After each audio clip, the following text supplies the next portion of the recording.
It starts with a house party in a French suburb where Alex and his wife Margot are celebrating with family. The next morning, the couple drives out to Lake Charmaine, a spot from their childhood. On a tree there, they've carved M+A, along with a row of slash marks. And Margot adds one more with her pocket knife. They swim, they laugh, they spend the whole day together. But that evening, lying on the dock, Margot brings up something Alex doesn't want to talk about: his estranged relationship with his sister. He shuts her down. They argue. Margot storms off toward the shore. Then, Alex hears her scream. He rushes after her, and the moment he reaches the shore, someone knocks him out cold, and he goes under the water. Cut to 8 years later. Alex is now a pediatrician, still quietly grieving Margot, who died that night at the lake. He's mid-shift when a local tough guy named Bruno barges in demanding to see him. Bruno's son is hemophiliac, and Alex has been his doctor for years. Alex calms him down and gets the boy checked out. Later, at lunch, Alex meets Helene, his close friend and also his sister Anne's partner. He mentions he's about to visit Margot's mother. The anniversary of her death is coming up. Helene gently pushes back. It's been 8 years. Maybe it's time to move on. Back at the office, Alex gets a strange email. Subject line M+A, followed by slash marks, exactly like the ones on that tree. There's a link attached, but it won't open. Before he can figure out why, his assistant tells him a police officer is here to see him. Alex heads to his sister Anne's place, and together they meet with the officer. 2 male bodies have just been dug up near Lake Charmaine. They need the siblings' permission to search further on family property. Oh, and they also found a baseball bat at the scene, with type B positive blood on it. Alex's blood type, a rare one. Years ago, Alex was cleared of Margot's murder once it got tied to a serial killer who only targeted women,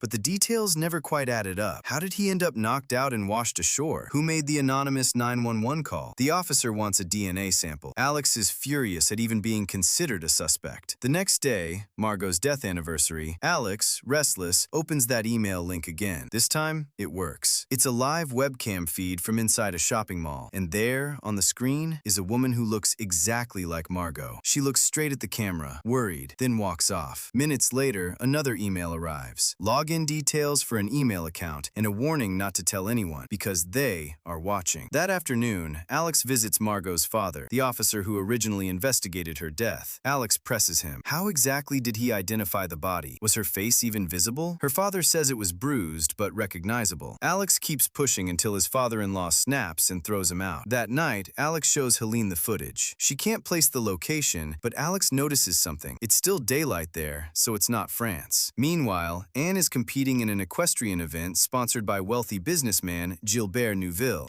held in memory of his son Philippe, an equestrian who died 8 years earlier. Back home, Alex keeps watching the feed, trying to make sense of it all. What he doesn't know? A man named Bernard and his partner are watching the exact same footage. They've hacked his computer and are tracking every email he gets. The next morning, a detective named Levkowicz stops Alex on his way to work with a brutal question. Did he ever hit his wife? Alex is stunned and denies it completely. Levkowicz shows him photos of Margot covered in bruises. Alex still insists he never touched her. He brings the photos to Elizabeth, a sharp attorney hired by Helene, and offers an explanation. Margot was once in a serious car accident. Maybe that's where the bruises came from. So Alex tracks down Margot's old best friend, photographer Charlotte, who was supposedly in that accident with her. Charlotte tells him the truth. There was no accident. Margot showed up already bruised and asked Charlotte to back up the accident story. Digging through Margot's old things, Alex finds her day planner from 8 years ago, an appointment marked only PF. He calls the number and reaches the office of a lawyer, Pierre Ferrot. Meanwhile, Levkowicz and his partner visit Margot's parents with the bruise photos. Her mother refuses to believe Alex is capable of hurting her, but Levkowicz has a theory. Alex killed Margot for her £200,000 life insurance, and the safe deposit box holding those photos was opened with a key found on one of the dead men from the lake. Margot's father goes silent. That evening, things turn dark for Charlotte. Bernard and a female operative show up at her studio, demanding to know where Margot is. She has no answers. They kill her. Around the same time, Alex and Helene try logging into the mystery email account with the credentials he was sent. It fails, and they realize someone else is actively hacking his computer as they watch. Later that night, walking his dog, Alex has an idea. He heads to a cyber cafe, ties his dog outside, and logs in using a different account than before. This time, it works. A message from Margot herself, asking him to meet her at a park bandstand tomorrow at 5 p.m. Alex is overjoyed. His wife might actually be alive. The next morning, Alex visits the coroner to request Margot's original autopsy report. Since he was unconscious in the hospital when her body was supposedly identified, he never actually saw her. The files aren't available yet, so he files a formal request. suspect. Meanwhile, police connect Charlotte's murder to Alex. She was last seen with him, and raid his apartment, finding gloves and a hidden handgun. Convinced he's their killer, they head to arrest him. Elizabeth calls to warn him just in time. Alex bolts, narrowly outrunning the police and hiding out until they clear the area. He calls in a favor from Bruno, who owes him for saving his son. Together, they track down lawyer Pierre Ferraud. It turns out he once represented a man named Elio Gonzalez, accused of killing Philippe Neuville, and Margot had been his alibi, claiming she was counseling him. She later admitted to an affair with Elio instead. Alex, reeling, confronts Elio directly. Elio brags about sleeping with Margot until Alex bluffs that he can prove Margot was elsewhere the night of the murder and threatens jail time. Elio caves. There was no affair, and he didn't kill Philippe either. Margot only helped clear his name. At 5 p.m., Alex arrives at the park, but so do Bernard and his crew, waiting to grab Margot. She shows up, spots the danger, and quickly disappears without meeting Alex. He catches a glimpse of her and follows, right into Bernard's ambush. They force him into a van and try to pressure him into revealing Margot's location. He has nothing to give them. Just as things get dangerous, Bruno and his own crew burst in, take down the attackers, and get Alex out. Meanwhile, Levkowicz, digging through the real autopsy file, learns Alex has booked a flight to Argentina, leaving in hours. Elsewhere, Bernard reports to his boss, who turns out to be Gilbert Neuville himself. Gilbert refuses to accept that his son's killer might still be alive and orders Bernard to find and silence her. Police race to the airport, only to discover the ticket was booked by Margot under 2 names. She's there, about to board, when she sees a news report. Charlotte's dead, and Alex is the prime suspect. Shaken, she abandons her escape and slips away before police can catch her, determined to help him instead. That night, Alex tells Elizabeth he can prove his innocence in Charlotte's murder. Meanwhile, Levkowicz visits Helene, now convinced Alex is innocent. The autopsy report shows Margot's photos have vanished from the file, and bizarrely, it claims she was a long-time drug user, which never fit who she was. Back home, Anne finally confesses to Helene. She took those bruise photos, and it was Philippe Neuville who beat Margot. Helene's furious it took this long to hear it. Anne, in tears, says Margot swore her to secrecy. Helene accuses her of protecting Gilbert Neuville, since Anne rides for him professionally, and Anne slaps her. Meanwhile, Elizabeth shows a district attorney a photo of Alex's dog tied up outside the cyber cafe the night of Charlotte's murder. Solid proof Alex was somewhere else entirely. The next day, Anne comes clean to Alex, too. Levkowicz arrives with the real autopsy report, and Alex notices something off. The woman in it is noticeably taller than Margot, and her photos are missing, apparently taken by Margot's own father, the lead detective on the case back then. Alex heads straight to confront him, but his father-in-law meets him with a gun and forces him to sit. Then the truth comes out. 2 months before the lake, a child from Gilbert Neuville's foundation told Margot that Philippe had been hurting kids there. Margot invited Philippe over to confront him, with her father waiting outside to arrest him once he admitted it. Instead, Philippe turned violent and attacked her. Unable to watch his daughter get hurt, her father intervened, and Philippe didn't survive. Unknown to him, Alex is wearing a wire, and police are listening in, until the signal suddenly cuts to static, then comes back. Her father goes on. He staged the scene to frame Elio Gonzalez, who lived at the same children's home, but Margot refused to let an innocent man take the fall, so she gave him an alibi. She also stashed her bruise photos as leverage and warned Gilbert Neuville she had proof against his son. Gilbert, believing Margot killed Philippe, sent 2 men to kill her at the lake, but her father got there first, stopping them and burying their bodies nearby. He also pulled an unconscious Alex from the water and left him safely on shore. To fake Margot's death, he found the body of a woman who died under unrelated circumstances, altered her appearance, planted Margot's ring on her, and left her far from the lake. To keep his daughter safe from Gilbert for good, he told Margot that Alex had died too, then sent her off to Spain and cut contact completely. He hands Alex an envelope full of evidence against Gilbert and reveals one more thing. Alex's own father used to work at Gilbert's stables and had once reported Philippe's abuse of children. Gilbert destroyed that complaint and arranged for Alex's father to die in what looked like a hunting accident. Alex, overwhelmed with rage, points the gun at his father-in-law. Police arrive just as Alex walks out with the envelope of evidence, and behind him, his father-in-law chooses not to face what's coming. Gilbert Neuville is finally arrested for everything he's done. Driving back to Lake Charmaine, replaying his father-in-law's confession, Alex realizes something. The wire didn't cut out by accident. Her father knew about it and used the static to hide the real truth. It wasn't him who stopped Philippe that night. It was Margot herself. Her father simply took the blame and ultimately gave his life to protect her. At the lake, Alex stands before the tree where he and Margot carved their initials all those years ago, overcome with emotion. Then he hears footsteps behind him, and Margot steps out from the trees. After 8 years apart, they're finally back where it all began.